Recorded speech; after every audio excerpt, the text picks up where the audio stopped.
Ang mabuting balita ng Panginoon, ayon sa aklat ni Joel,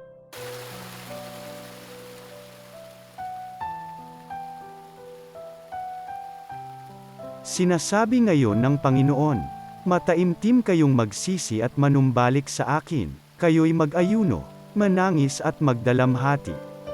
Magsisi kayo ng taos sa puso, hindi pa kitang tao lamang. Magbalik loob kayo sa Panginoon na inyong Diyos. Siya'y may magandang loob at puspos ng awa, mapagpahinuhod at tapat sa kanyang pangako, laging handang magpatawad at hindi magpaparusa. Maaaring lingapin kayo ng Panginoon at bigyan ng masaganang ani.